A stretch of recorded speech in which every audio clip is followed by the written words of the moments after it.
భయభక్తులు. అలా ఎదిరి చూసేవారు, భయభక్తులు కలిగిన వారు దేవుడికి చాలా ఇష్టం. వాళ్ళని చూసి దేవుడు చాలా సంబరపడిపోతాడటండి, పంటం చేసుకుంటాడు, ఆనందపడతాడు.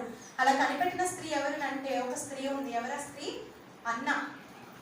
తెలుసా అండి? లూకా సువార్తలో ఉంటుంది కదా, చూస్తారా ఒకసారి? లూకా సువార్త 2వ అధ్యాయం 37వ వచనం చూడండి. ఆషేరు గోత్రికురాలైనటువంటి పనూయేలు కుమార్తె అయిన అన్న, హన్న కాదు అన్న, 84 సంవత్సరములు విధవరాలై దేవాలయము విడువక. జాగ్రత్త వినండి. కృప కొరకు భయభక్తి ఉంది, కృప కొరకు కనిపెడుతూ ఉంది. ఎవరు? అన్న. ఎంతండి ఆమె వయసు? 84 సంవత్సరాలు. 7 ఏళ్ళు భర్తతో కాపురం చేసింది. తర్వాత 84 అంటే 84 ఇయర్స్ ఆమె ఎలా ఉంది? విధవరాలుగా ఉందటండి. 84 సంవత్సరంలో విధవరాలై ఉండి దేవాలయం విడువక ఉపవాస ప్రార్థనలో పగలు సేవ చేయించుండని. ఎందుకనంటే ఈ దేవాలయానికి ఒక రక్షకుడు రాబోతున్నాడు, ఆయన్ని చూడాలి అని కృప కొరకు కనిపెట్టుకుంది. ఆమెకున్న కృప ఏంటంటే యేసుక్రీస్తు వారు రాక, యేసుక్రీస్తు వారిని చూడాలి, యేసుక్రీస్తు వారిని ముట్టుకోవాలి, యేసుక్రీస్తు వారిని ఎత్తుకోవాలి. అదండి, అందుకొరకు ఆమె ఎదురు చూస్తుంది. దానికి తెలుపబడింది ఏమని? రక్షకుడు దేవాలయంలోనికి రాబోతున్నాడు. నిజంగా ఆమె ఎంతలా ఎదురు చూసిందో అన్నాని ఈమె రేయం పగలు ఉపవాస ప్రార్థనలతో ఎదురు చూస్తూ ఉంది కదా. ఆమె ఆశను దేవుడు తీర్చాడు. యేసుక్రీస్తు వారిని సున్నతి చేయించడానికి తల్లిదండ్రులు ఇరువురు కూడా యెరూషలేము దేవాలయానికి తీసుకొని వచ్చినప్పుడు ఆమె అతన్ని ఎత్తుకొని ఎంతో సంబరపడిపోతుంది. అంటే కృప కొరకు కనిపెట్టుకుంటే ఎంతో ధన్యులం అవుతాం, మనకు కూడా ఆనందం మిగులుతుంది. దేవుడు ఆనందిస్తాడు భయభక్తులు కలిగి కృప కొరకు ఎదురు చూస్తే. దానివల్ల మనకు చివరికి మిగిలేది ఆనందం.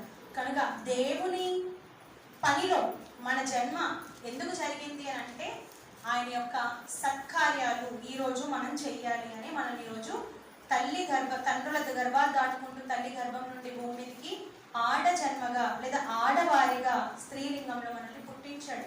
పుట్టిన మనం మన జన్మల గురించి మాటికి దూషించుకుంటూ అందరితో మాటలు అనిపించుకోవాలి, నా బతికింతే, ఆ ఇల్లుతో దెబ్బలు తినాలి, ఇల్లుతో అనిపించుకోవాలి, నా మాట ఎవరు పట్టించుకోరు అని నిరాశపడకండి.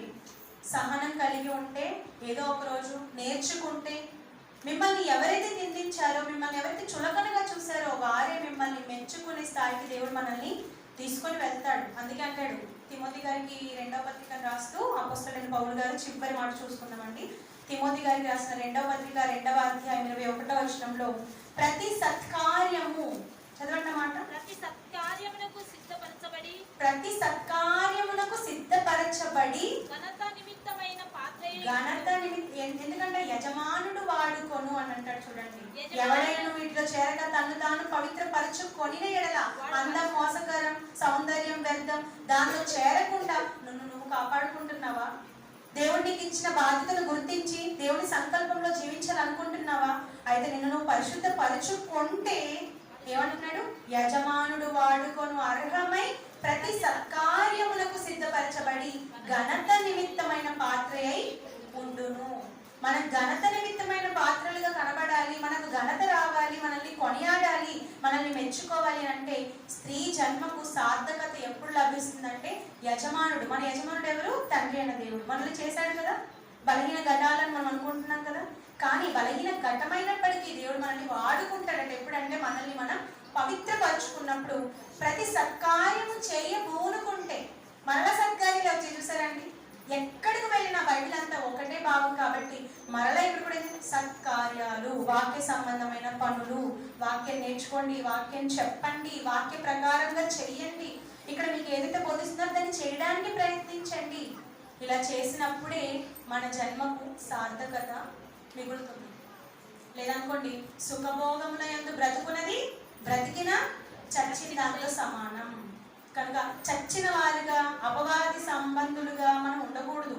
అపవాది మోసం బారిన పడి ఎప్పుడు మోసపోయేవారిగా మనం ఉండకూడదు. మోసాన్ని జయించి దేవుని యొక్క మాటను గెలిపించి దేవుని కృప కొరకు కనిపెడుతూ భయభక్తులు కలిగి సత్క్రియలలో ఉంటూ ప్రతి సత్కార్యాన్ని, దేవుని పనులను చేయడానికి మీరంతా ఎల్లప్పుడూ సిద్ధంగా ఉండాలని మనస్ఫూర్తిగా మిమ్మల్ని అందరినీ వేడుకుంటూ కోరుకుంటూ ఈ మాటలు ముగిస్తున్నానండి. అందరికీ వందనాలు. ప్రార్థన చేస్తున్నాను. మహోన్నతుడా, జీవం కలిగిన మా కన్న తండ్రి, మమ్మల్ని మీరు ప్రేమించి తండ్రి ఎంతగా ప్రేమించారో ఈ మాటలు వినిపించారు. మీ ప్రేమకు వెళ్ళలేని వందనములు తండ్రి, కృతజ్ఞతలు. తండ్రి ఆడజన్మ అంటే చాలా చీప్గా లోకం చూస్తుంది, లేదా తప్పుడు పనులు చేసేదిగా ఆడవారిని ఈరోజు చూస్తుంది. కానీ మీరు మాపై పెట్టుకున్నటువంటి సంకల్పం మీ పిల్లలైనటువంటి వారికి సహకారులుగా సహాయం చేసేవారుగా ఉండాలి అన్నది తండ్రి. కానీ భూమి మీదకి వచ్చిన మేము ఆ సంకల్పాన్ని మరచి మా స్వకార్యాలలో తండ్రి సొంత పనుల్లో మునిగిపోయి యేసుక్రీస్తు వారి కార్యాలను చూడకుండా పోతున్నాం. దయతో ఇప్పటి వరకు చేసిన తప్పును బట్టి మమ్మల్ని మన్నించండి. ఇప్పుడు తెలుసుకున్నాం తండ్రి, వాక్యం నుండి నేర్చుకున్నాం. ఇక మీదటైనా తండ్రి మీ యొక్క పనుల్లో ఉంటూ అనేకులకు మీ యొక్క సువార్తను చాటి చెప్పగలిగే సామర్థ్యం గలవారిగా ఉండుటకు కృపను అనుగ్రహించండి. నిజంగా తండ్రి మీరు ఎంత మంచివారంటే మేము చేసినటువంటి ప్రతి పనికి ప్రతిఫలాన్ని ఇస్తానన్నారు తండ్రి. మీరు ఇచ్చే ప్రతిఫలం కొరకు ఎదురు చూస్తూ జీవ గ్రంథమందు సహకారులుగా మా పేరు లిఖించుకోగలుగుటకు మాకు శక్తిని ఇవ్వండి తండ్రి. మాకు బుద్ధిని నేర్పించండి తండ్రి. బలహీన ఘటాలుగా మేము ఉండకుండా మీ వాక్యం ద్వారా బలము పొందుకొని తండ్రి బలవంతుని చేతిలో బాణాలుగా ఒక మంచి పని చేయడానికి అందరము నడుము బిగించి నోరు తెరిచి కృపగల ఉపదేశం చేసే స్త్రీలుగా ఉండగలుగుటకు ఇక్కడ ఉన్న మమ్మల్ని అందరినీ మలచండి తండ్రి. చంటి బిడ్డలు మొదలుకొని వృద్ధుల వరకు ఎందరైతే ఆసక్తి కలిగి ఈ మాటలు విన్నారో తండ్రి వారి హృదయాల్లో ఫలింపు తెమ్మని వేడుకుంటున్నాం నాయన. ఈ కార్యక్రమాన్ని ఏర్పాటు చేసిన సిబిటి ఎర్రగుంట్ల స్త్రీల సమాజం అందరినీ జ్ఞాపకం చేసుకోండి. మంచి కార్యక్రమాన్ని చేపట్టారు తండ్రి. మరి వారికి పైనుండి నడిపిస్తున్నటువంటి ప్రిన్సిపల్ జానమ్మ గారిని జ్ఞాపకం చేసుకోండి, వైస్ ప్రిన్సిపల్ గారిని జ్ఞాపకం చేసుకోండి, ఇక్కడ ఉన్న లెక్చరర్స్ అందరినీ జ్ఞాపకం చేసుకోండి తండ్రి. ఈ సభ నిమిత్తమై సహకరించిన ప్రతి ఒక్కరిని జ్ఞాపకం చేసుకోండి తండ్రి. మంచి ఫలాన్ని వారికి అనుగ్రహించవలసిందిగా వేడుకుంటూ నీ చిత్తమైతే మధ్యాహ్నం జరగనున్నటువంటి తరగతిలో మరలా మాకు తోడే ఉండి మీ విలువైన మాటలు మరికొన్ని మాకు నేర్పి మమ్మల్ని దృఢపరచవలసిందిగా మిమ్మల్ని వేడుకుంటూ ప్రభువైన యేసుక్రీస్తు వారి సర్వోన్నతమైన నామంలో ఈ ప్రార్థన అడిగి వేడుకుంటున్నాము కన్న తండ్రి. వందనాలండి.